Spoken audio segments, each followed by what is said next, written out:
Olá, pessoal. Meu nome é Juliana Leonel. Eu sou professora de Oceanografia da Universidade Federal de Santa Catarina.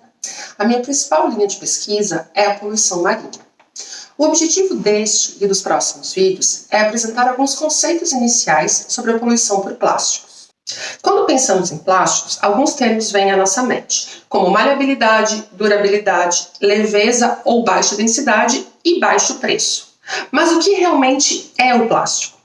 Antes de realizar qualquer trabalho ou qualquer estudo, seja na área de gestão, seja na área de educação, seja na área de meio ambiente, é necessário responder a esta questão. Nós podemos definir tanto do ponto de vista da engenharia de materiais, ou, por exemplo, da química de polímeros, ou ainda dos impactos e problemas causados pelos plásticos. Sendo que esse último é o objetivo, é a definição que a gente busca dentro dos objetivos desse curso. Em função disso, nós veremos que alguns critérios de definição aplicados às ciências de polímero não se encaixam diretamente nas ciências ambientais. Um exemplo disso é a definição de borracha. De acordo com algumas definições químicas de polímeros, a borracha não pode ser classificada como plástico. No entanto, quando se trata de estudos ambientais, consideramos que as partículas oriundas do desgaste de pneus como poluição por plásticos. Outro exemplo, dentro desse mesmo contexto, são as partículas de tintas, que, nos estudos de ciências ambientais, são considerados poluição por plástico.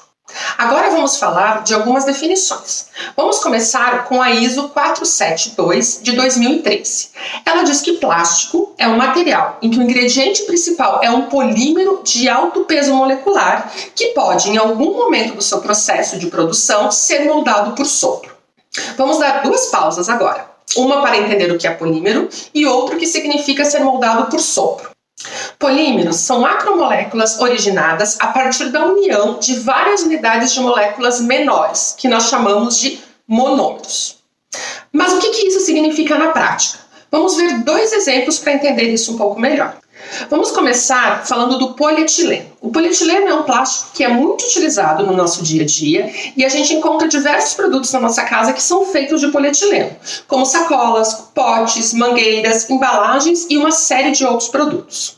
Se nós pegarmos aqui a palavra polietileno, nós podemos dividir ela em duas partes. A primeira, que é poli, que significa vários, diversos, muitos, e a palavra etileno. O etileno é uma molécula, tá? Um monômero, que tem essa fórmula aqui, e ao a gente unir vários etilenos, nós formamos o polietileno, que é um tipo de plástico. É como se nós pegássemos uma peça de Lego, o mesmo tipo de peça de Lego, pegássemos várias delas e fôssemos colocando elas na sequência, fôssemos unindo elas. Isso é mais ou menos a ideia de um polímero. Nós pegamos um monômero, uma unidade de uma molécula, e a gente vai ligando ela numa cadeia bastante longa que vai produzir um polímero. Outro exemplo é o PVC, que ele é muito usado tanto na construção civil, como em moda, como na medicina. O PVC é o policloreto de vinila. De novo, a gente tem aqui duas partes nesse nome desse tipo de plástico. A gente tem poli, assim como a gente tinha em polietileno, que significa vários, diversos, muitos, e a gente tem o cloreto de vinila, tá? O cloreto de vinila é essa estrutura química aqui, que ao ser repetida, a gente tem repetições e ligações delas muitas vezes, a gente vai formar o PVC.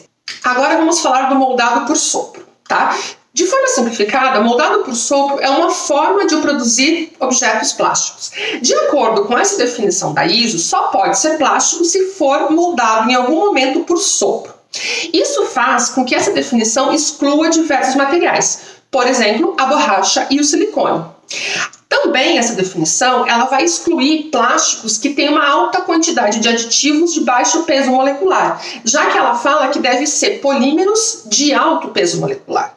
Um exemplo que entra aqui é também o PVC, já que o PVC ele pode ter na sua composição até mais da metade, mais de 50% dele, como aditivos. Tá? A gente vai falar um pouco mais tarde o que significam aditivos, mas além dos polímeros, a gente tem outras substâncias presentes no plástico, que no caso do PVC pode significar mais da metade dele.